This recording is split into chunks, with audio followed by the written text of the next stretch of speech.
Bismillah, walhamdulillah, wassalatu wassalamu ala rasulillah, wa ala alihi wa ashabihi ajma'in, rabbi shrah li sadri, wa yassir li amri, wa hlul uqdatan min lisani, yafqahu qawli.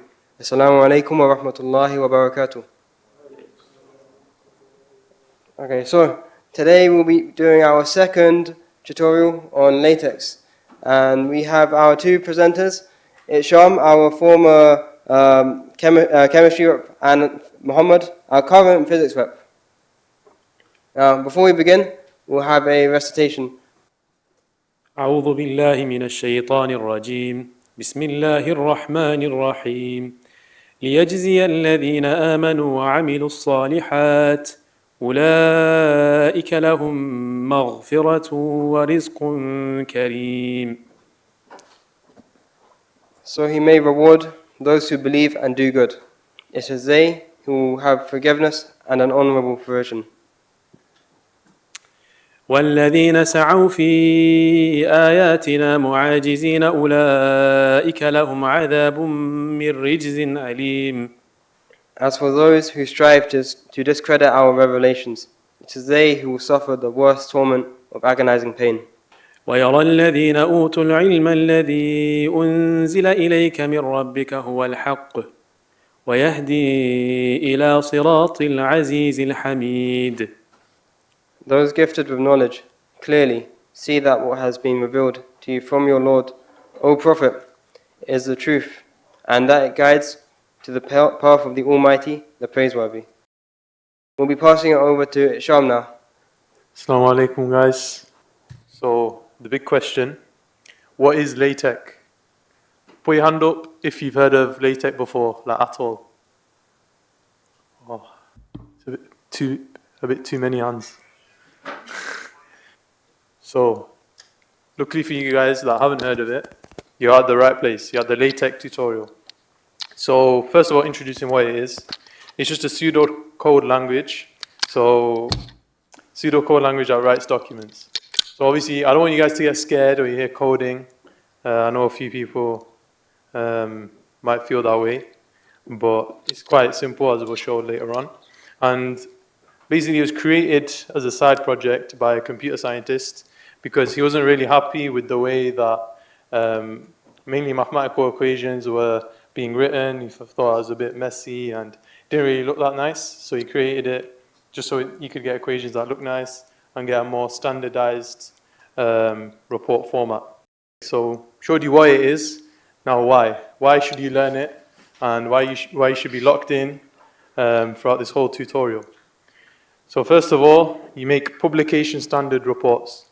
You can make reports that look really nice. They can look like they can be published in journals, which everyone wants to do, wants to show off. Well, not show off, but you know what I mean. You want to display your work in a nice way. Boost grades. So me personally, lecturers, so these are maths lecturers, I did chemistry, but maths lecturers that I've taught to for our coursework, they've said basically if you do it in LaTeX, you'll get an extra mark. So you want to boost your grades, you want to do the best you can. So this will hopefully allow you to do that, inshaAllah. CV, me personally, I don't have my CV in LaTeX, but there are a lot of online templates available. So this would be a good way to do that. And lecture notes. Now, Muhammad was saying people write their lecture notes in LaTeX. Me personally, if you ask me, I wouldn't write lecture notes at all, but that's just me, and it's another topic.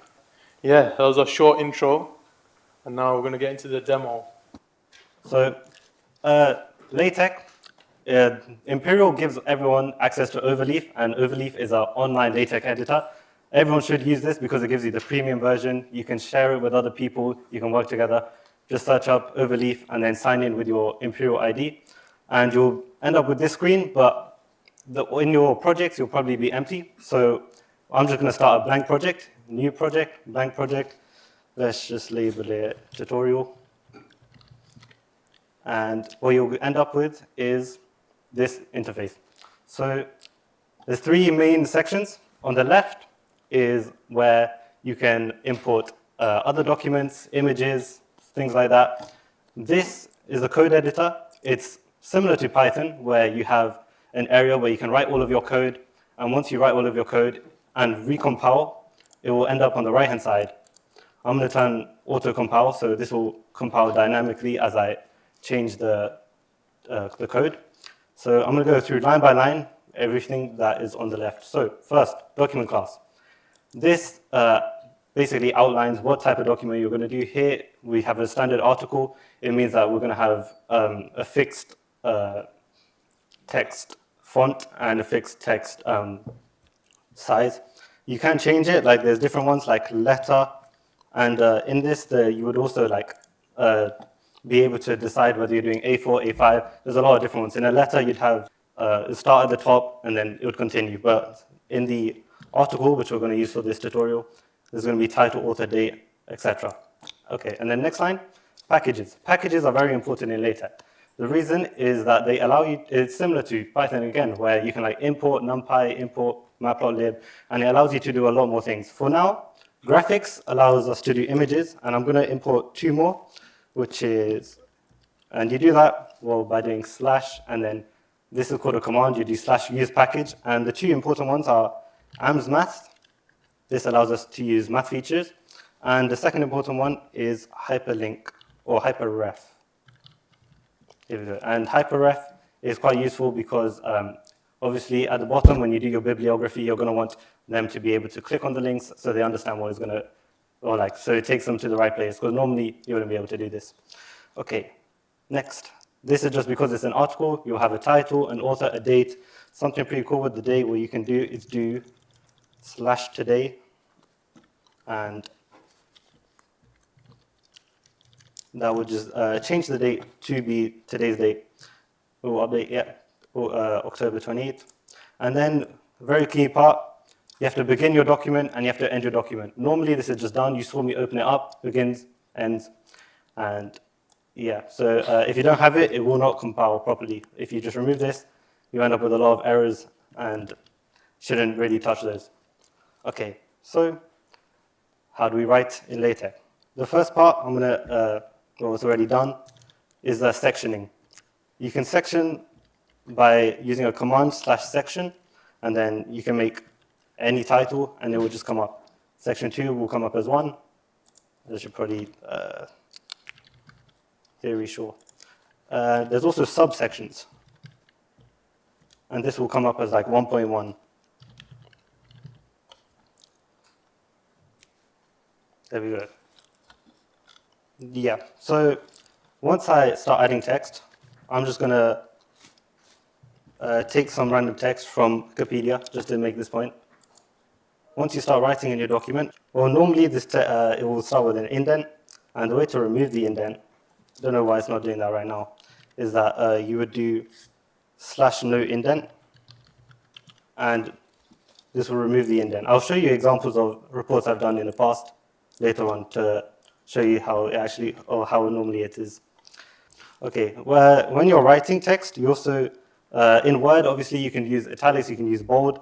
Here you have to use the commands, so you would have to do /textbf, which is text bold, if you want bold text.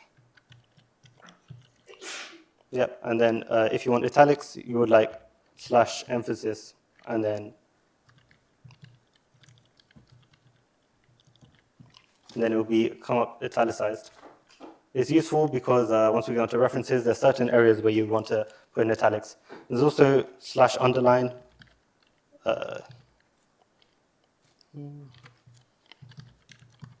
If you need to underline anything. There we go. Okay.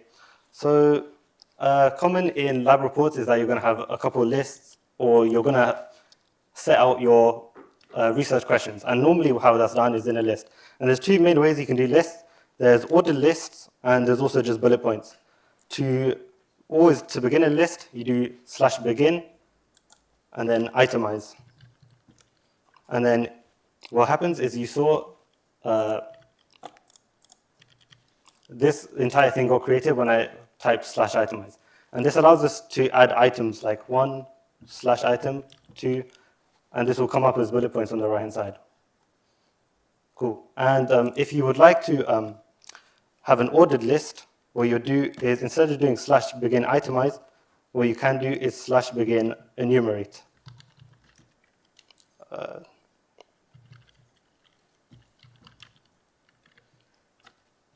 And this will come up with 1 and 2 as the numbers. Cool. So that's basically the main writing component. The next part is all about how to do math. Math, if you're using LaTeX, the main reason you're going to be using it is because you want to write in math. So let's say you have a piece of text and you want to write equations within the line. So when you want to write the equation within the line, what you have to do to enter the math mode is have dollar signs. And when you put $1 2 will appear, and that means you've entered math mode. Once you've entered math mode inside of a line, what you can do is you can access to a bunch of different variables, a bunch of different functions. For example, you could do slash omega, and this will come up with a omega symbol. And you can do all sorts of operations. Okay, and if you're trying to do, well, that's if you're talking about it within a line. Normally, equations are not within their line, they're going to be separate. And how you can do that is there's 2 different ways. You can start an equation by doing slash big bracket, and then I'll just put this on a different line. And then let's do fractions for now. So there's a fraction formula, slash fraction. Let's just say A over B. And let's equate this to something. And then, because we entered the math mode using these brackets, what happens is that we start in the middle of the line.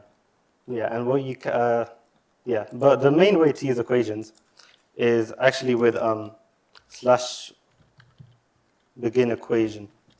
And the reason why you want to do begin equation, it allows you to label your equation. So I'm just going to leave it like this for now. The main benefit is the labeling. So once you label your equation, you can recall it at any point within your text. So I'm just going to label a phi for now. And let's say you have some text later on. You can reference it by doing slash ref phi. And what you'll see on the right-hand side, it will come up with just a number. And when you click this number, it will take you to your equation. And this is useful in lab reports because oftentimes you have to refer back to your equation. So it's often better to just use equation and then label. Cool. So another important thing is that if you're taking notes using LaTeX, which not many people do, but I have seen, I'll give an example on how to make sure everything is in the correct line. So let's enter math mode as we did earlier. So I'm going to do a matrix example. So when you're doing matrices, you do slash begin matrix.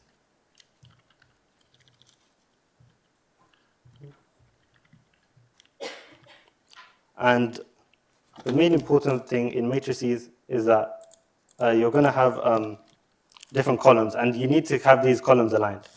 And the way to have these columns aligned is to have an and sign. And this and sign ensures that the columns are going to be correct. And this double slash that I did, that indicates a new line. So every double slash you're going to do is going to be a new line.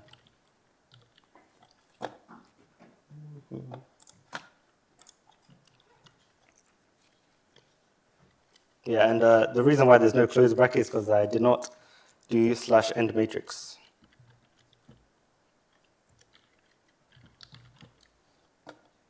Okay, and it should come up in a second. Well, you can see here, and it gives you a graphical example. And if you were not to include these and signs, as you can see, it would come up with 12 instead of coming up with 1 and 2. So it's very important that you keep everything aligned, because obviously matrices are very important. You can also do equations with these. It's fine. We'll just begin a new matrix and show you how to do like vector calculus. So I've just copied what I've done before, and as you can see, once it recompiles, it will give you A is a product of this matrix with the vector. And you can use these and create whatever equations you want to. Okay, so there's a lot more equations that you can do. For example, you can do /int to do integrate, and it will come up with the integral sign, and there's a bunch more. One thing to do is in every single lab report, what you're going to have images to put onto your report. To upload photos, you just go in here, inside figure, upload from computer, and you just select it from the computer. Good enough. So I'm just going to delete what I overlapped with the last photo. Okay, and as you can see, the image has appeared. And what you can do is you can change the width of the image. 0.5 over the line width is just showing you how much of your space that you're going to take up with respect to your line. If you change this to 1, it's going to take up the entire line. Once it compiles. Yeah, because it took up the entire line, it just went somewhere else. What's important to note is that if you want to force an image to be in certain places, what you can do straight after the figure is you can, I'll change this to 0.5 to illustrate this. Straight after the figure, there's H, which you can do, which will put it directly where it's supposed to be, it's here. You can do B, which will put it to the bottom of the page. There's T, which will put it at the top of the page. And then there's one more, but I do not remember that one. But that one's not really important. Normally, you just leave H because you want it exactly where you put it in the code. Okay, so yeah, similar with these figures, what you can do is you can give them a label. And we'll give this label blue, and then what you can also do is you can cite and reference them later with a /ref blue, and it will just come up with a fig1. Because you're also going to have to, in your report, discuss every single photo that you put in there, because if you're not going to discuss it, there's no point in putting it in. Can you slow down a little bit? Sorry. Check if anyone. Okay, so this next section is going to be on how to do tables. Tables are also very important because when you're presenting a scientific result, you're going to have a table of equations, you're going to give them some uncertainty, and people will generally want to follow how you've come up with these results. So to start your table, as always, with a command, section/begin table, and we're going to place it here. So we're going to use H.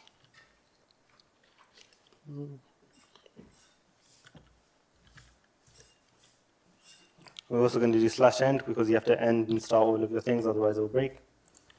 So with tables, you generally want them centered, so you should do /centering. And you also want to think it is begin tabular.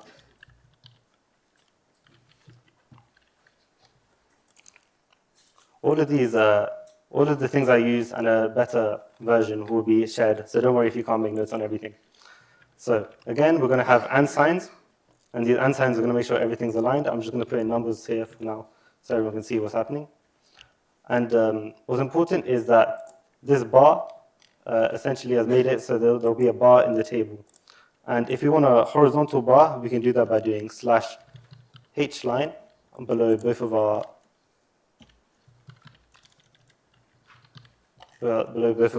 numbers, and that'll give us horizontal lines below them.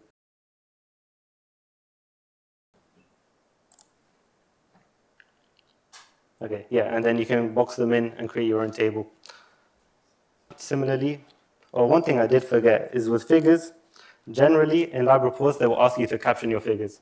And this is very important because at least in physics, what they've done now is within the rubric, you will not get a certain grade unless you caption all of your figures.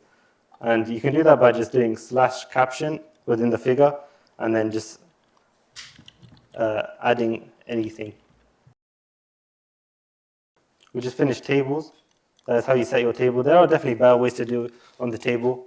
On the GitHub, there's 2 links. One is for tables and one is for symbols, if you go into the links. And generally, I would not recommend making your own tables. And I would also because it's a lot of effort if you want it like specifically. So what you should do is just go onto the website that's on the GitHub, and then just use that and plug in your numbers, and everything will be nice. Small bit on the hyperlinks, which I did earlier. You want to include hyperlinks because in your report, your demonstrator or whoever's going to be marking, they're not going to have time to search up everything, and generally you do get scored on references. So best way to add links is just use the href that we imported earlier. And then once you do href, the first one is the link. So you just copy any link, and you can put it in there. And then the second one is its label.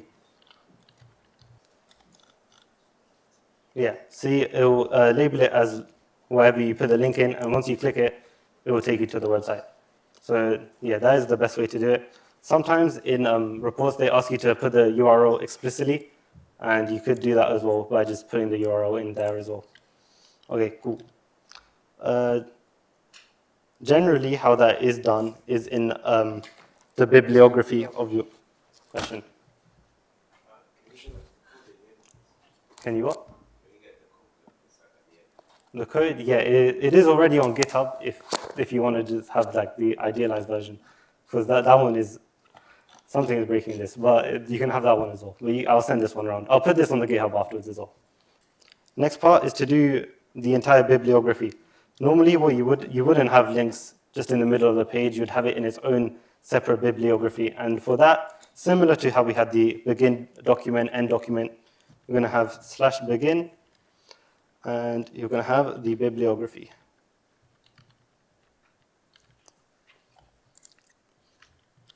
And similarly, you're going to have /end.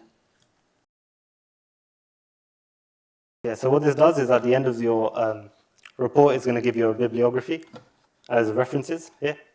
And the way to add items to this is that you would have, well, the best way to do this is to go onto Imperial's references. They have an entire website which will help you reference, and encourage everyone should use this. Within this website, it will tell you exactly how to reference every single type of article, book, journal. All you have to do is go onto the Imperial References website, click on what you want to reference. So let's say you're doing a website, you're going to have your author, then your year, then your title, then the URL and date of access, and ultimately it will end up looking like something like this. So I'll show you how to do that in LaTeX. Yeah, so the title should be in italics, everything else will just be there. So let's copy and paste this. We know we want this to be in italics, the link, so /env within this, within the link. Everything else can stay the same because that is how we would like it to be. And for each entry in your bibliography, you have to, similar to the list, you have to do /bib begin item. And the square brackets here, you can write in how you're going to reference it. Here, let's just do space. Sorry, these are not supposed to be square brackets, they're supposed to be curly brackets.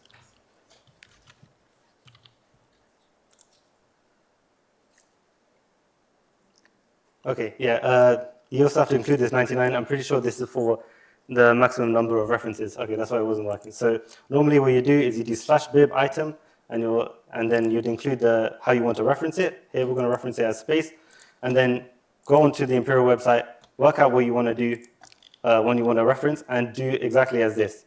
And there's a very important thing to note is that there are two different styles of referencing.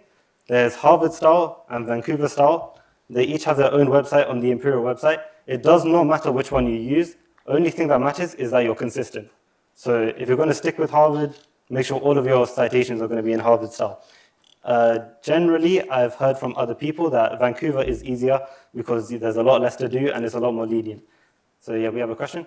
I'll just say that it does vary by some. So yeah, that is also true. Some departments may request a specific style, so also check with your department. I know at physics, they do not care, as long as it's consistent. Yeah, so make sure you check with your department. Essentially, this is all you're going to need in terms of your report. You're going to know how to set up lists, you know how to make different sections, and you know how to add images. And how to make tables, and also references, which is essentially the basis of any report or anything that you're going to write. So next up, I'm going to talk a bit about lab reports and how they should be structured. So I'll just open the PDF for now. But actually, I can show you the websites that are here. So here's what the GitHub is going to be. If you don't know some of the symbols, like you saw me use phi, phi, there's going to be a lot of different ones. You just go onto this website and you just draw whatever you want to do. So let's say you don't know how it's going to be. There's going to be /delta, integrals. Well, I don't think DX has something, but if you wanted to do /integrals, you can do /int. It will come up, and just use this website for any symbols that you're unaware of. And then table generator. A lot of people will just use ChatGPT for this, which is, it probably is a lot better. But you can insert your numbers or whatever you want in here, and it will just give you the LaTeX code on what you want on your table once you click generate. And then here, you just copy this, paste it into your overleaf, and it will just come up perfectly. So I would recommend using these tools because you need to speed up these lab reports. There's already enough pressure with you doing the actual report that the tables and stuff, they shouldn't be the most of your worries. So, so now going on to the report. This, I'll download this and open this. Okay, generally, I do not know about all departments, but I can speak on physics, and it is quite general. They gave us this template, and this template is one side, and then a second side of words. And important things to know, our department also wants us to know our affiliation with the Department of Physics. That's something you can add straight below your author. So, for lab reports. So, how many people here are doing natural sciences? Okay, so I can speak mainly from a natural science perspective. So, yeah, so generally you're going to have an abstract. This abstract is going to be around 100 words, maybe slightly more. And what it should include is that the key results, it should be a standalone piece of work. So it should read by itself, and you would not have to read the rest of the extract to understand what was done. And it should also have any key numbers, like let's say you're searching for Planck's constant, you'd just give the number and then you'd give its uncertainty. And it should also be quite concise. You don't want it to take too long. Normally, when you're writing these lab reports, this is going to be one of the last things you do. Always the abstract and conclusion is a lot easier to just do those at the end. Okay, and then the other sections are introduction, theory, experimental method, if there was experiments, or it could have been a computational type of method. Then your results, your discussion, your conclusion, and ultimately your references. So I'll go through one by one, give me the key mistakes I made when I was making these reports. Introduction. Introduction should include the motivation of your work and give a light background on what you did. Do not give any heavy details in this section, because this section is supposed to be short. It's supposed to give the reader an idea if they should read the rest of the paper.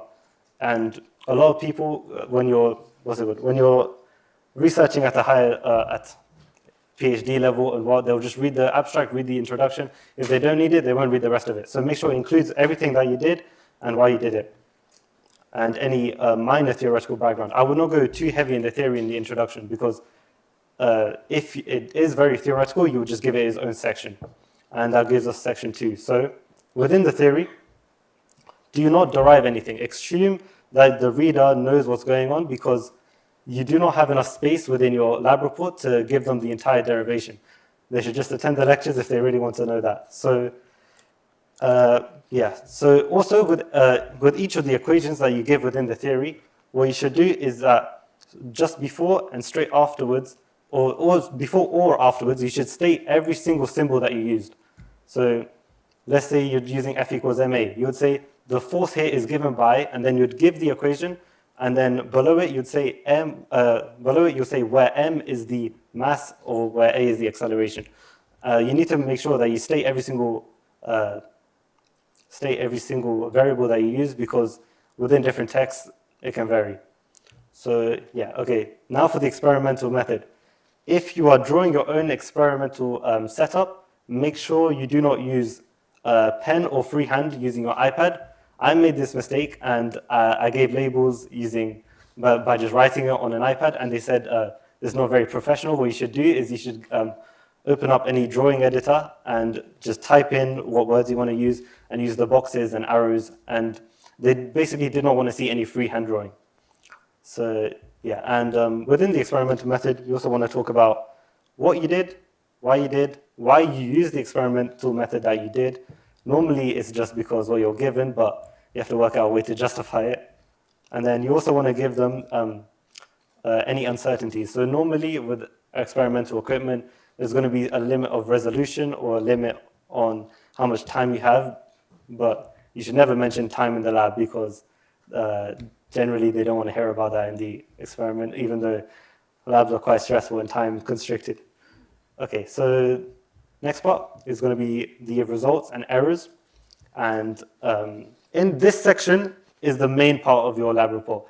In a 2-page report, I'd expect this to be at least 75% of a page, or maybe even a page, because this is exactly where you're going to give your data, how you got to your data, and is going to discuss what you could have done if you had more time, if you had better equipment, and also it would tell them where all of your sources of error are. There is also error propagation. If your value does have an uncertainty, you can include the error propagation formula if you know what it is. Don't worry too much about that if you don't know what it is. But generally, I wouldn't include it because it can just take up space and people will assume that you've propagated the error correctly. Okay, and then the conclusion. The conclusion does not have to be a standalone piece of work. They will read the conclusion after reading everything else. So it should still be self-contained, like it should still restate the results. However, you can assume now that they've read everything previously. It's very different to the abstract where you're not assuming that they've read anything. And it will draw all the parts of the report together, everything, why you've done it and everything, and then it will just tell, you can also just give a short part at the end on how to improve your section or what you did. And then ultimately at the end there will also be references. So that is all I wanted to say about the report. I can show you some reports in a minute, but Asham can take over with what he wants to say. Thank you, Mohammed, for that tutorial. Even I learned a few things, so it was quite good. I had one extra kind of thing with the references. In chemistry, the references can be quite problematic. Like they can really nitpick on your references, and I think there's quite a good way to do it. So you need to first of all use or I guess kind of import LaTeX. If you go on like a research paper, it might have like and you're trying to share it, it might have like one of the options will be LaTeX, and I always used to see that and I was like, what is that? But then once I started using this, it all made sense. So this is what the package is, LaTeX there. And then also you can kind of assign some more specific variables in terms of what you want in your referencing, particularly the style. So I'm just going to put the chemistry one that I use, which is Chem RSC. So that's from the Royal Society of Chemistry. Obviously, just check with your department, ask your professors or whatever, and they'll let you know which ones to use. And then there's also this other one. I don't know why this one's there. I'll just put it there. Backend equals Biber. And then you have to have a separate file. And that file is going to be called references.bib. References.bib, create that. And then in order to kind of basically import this file into your main one, you're going to want to put in /add bib resource. And then it's going to be called references.bib, which is the name of the file that you've put. And then, so what you put in references.bib is like basically a bib LaTeX code, I think that's what it's called, of the file. I think if you put like the archive ID or whatever in into ChatGPT, it will generate some bib LaTeX code. I don't know if that would be accurate or not, but that's what I've been doing, and I've thankfully run into no problems. But so you do that. So these two lines mainly, lines 5 and 6, and then at the end, we'll keep this. Actually, we'll just code it out. Code out. You can just do, I think it's \print bibliography, and then it would basically just have your bibliography at the end. So we need an example thingy. So basically, you just get the bibtech code, copy and paste it into your thing here, into your references.bib, and they should all do it for you, inshallah. I'll just recommend going with your department and working out what type of references they really want, because in my department, we were not showing that, but we were definitely showing this method. So it probably varies department to department. So does everyone have menti.com open, ready to input the code? In chemistry, you need to have like your graphs and stuff in like an extra, I think it's called supporting information, which is basically the same as an appendix. Yeah, but that's only in chemistry. I think also for chemistry students, there'll be there's already a STEMM guide created by STEMM Chemistry like last year on lab reports and stuff. So if you're any first year chemistry students, make sure to read that. And then also, I think the chemistry academic rep will be doing a tutorial on that for chemistry as well. How to input fractions, that's what you put. We'll just, I mean, that is how you'd have fraction. You do /frac, curly bracket x, curly bracket y, and it will just come up with x over y. There's also different types of fractions. I think this is the most common one you'd need. Why is this better than using words? I mean, it just looks better. I guess to show it the best would probably be show a lab report in Word, and then show basically the same thing. This is the thing. I don't know how to do a maths equation in Word like properly because of how it probably takes a long time, right? Yeah, this is a lot faster once you actually get used to it. So it's 100% better to just use LaTeX. And I've heard earlier you said that if someone looks at your LaTeX or if they look at a Word, generally like there's a kind of a thing in physics because there's like some weird elitism, but like people wanna they would mark a LaTeX report higher than a Word report. But in general, they are similar, but LaTeX is definitely more consistent and easier. Another thing is with references, for example. Yep, references are also a lot easier in this because it allows you to, well, it's very dynamic. For example, if you were to remove a reference at the bottom, all of your numbers would shift and you wouldn't have to go back like in Word and then change all your numbers, 1, 2, 3. Generally, when you start your document at the top with we did article is already preset, but I know you can change them. Generally, I wouldn't recommend it though, because the entire point of LaTeX is supposed to be a standardized typeset. So you're not really supposed to change for in between, even if it's for a title.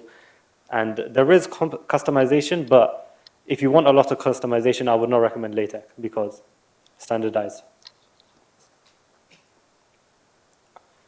Good ways to make figures for the reports. There are very complex ways to do figures and data analysis on LaTeX. It's 100% the easiest method is to just do it on Python, export the image, and just slap it in overleaf. Yeah, I know there was the Python tutorial last week. So if you haven't, I think it was recorded, right? Yeah. So if you weren't able to attend, then just watch the recording of that. Sure. Hello. Probably a recommendation is to make it a PNG, not a JPEG, because JPEGs usually end up being like really low res when you like do Word or LaTeX, I think. So just some final ending remarks. Don't force it. So by that we mean you don't have to use LaTeX for every single thing that you do now, like every single assignment. I know, like linking it to chemistry. If you have like a synthesis report where you don't have too many like figures or data analysis to do, I wouldn't really bother doing that in LaTeX. I would just do that in Word because it can be quicker. But when you have stuff like computational projects and like measurement science labs where you're doing a lot of data recording, data analysis and stuff, it's basically like compulsory to do it. Not obviously not 100% compulsory, but better. And then second bullet point, I think, to be honest, this is like probably the most important bullet point, in my slides at least, is use ChatGPT. Obviously, it is coding, so ChatGPT can do a lot of it. I know Yassine's a big fan of ChatGPT, Shard is as well. So yeah, to be honest, I basically use all of my LaTeX in ChatGPT. That's why, as you can see, when I was doing the references, I had to literally read it off an example that I did before, because I just do it straight up in ChatGPT. Obviously, don't do it blindly though, because it can make mistakes. Like I was literally doing a report the other day. I think I copied like an image of my table, because I didn't know about your table generator until now. And it literally changed the data, and I didn't notice it until like quite a bit after. I was like, this data doesn't make sense. And then I noticed, oh, I changed the data. So be careful when you're using that. And also, I've tried using Gemini for LaTeX, and it's been a bit off. So I'd recommend using ChatGPT. And then the last bullet point, number one report advice would be to ask the elder years, because they've been there, they've done it, they've got reports, they've got mock reports. I don't know if I should say this, but I mean, I'm sure they can send you their report. You can use it as inspiration. Obviously not 100% copy it, but you get the gist. That would be my number one piece of advice for lab reports. So yeah. I will say plagiarism is quite heavily scrutinized in physics. Obviously, if you're going to ask someone for their report, do not copy it completely. And also with ChatGPT, if you're going to use it, only use it for things that they would not be able to tell. For example, use it for the figures, use it for the tables, use it for the references. But for the actual text itself, you must do that yourself. And I know a lot of you are only like first and second years, but it does get easier with time. You need to go through the process of writing the report so that you'll be better in your later years. It is a process. Usually you'll get on with it. Okay, thank you, Muhammad and Isham, for presenting that tutorial. We'll be sending the GitHub repo shortly, inshallah. Now, I'd just like to talk a bit about the East London Mosque Science Fair. Could we have like a raise of hand if you're aware of this already? Okay, so this will be happening next week, Saturday, inshallah, and we will be having about, I think it's around 20 different stalls from Imperial and also from UCL. And at the moment, we're looking for volunteers. So we have volunteers for each of the stalls. For example, there is a pinhole photography stall. There's a stall on water purification.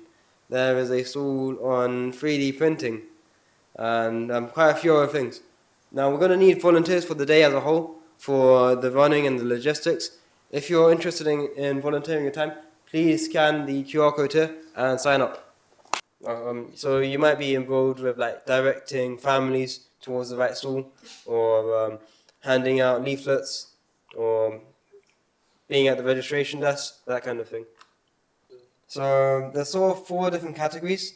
One is the tech zone, that's focusing on tech stalls, so AI, robotics. There's a stall on engineering, so that's where the 3D printing would come under. There's a stall under natural sciences and like biology kind of thing, So we have Muslim medics should be there, inshallah. UCL's medics should also be there. And we have a stall called the sensory zone, and that's aimed for like young children, very, very young children. It's the kind of thing that they could touch, play around with. And as for our upcoming events, we'll be having a Figma tutorial next week, Tuesday, inshallah. ELM Science Fair, as you're already aware. And the Sisters in Sustainability event is 2 weeks from today. Thank you everybody for coming. Jazakallah khair.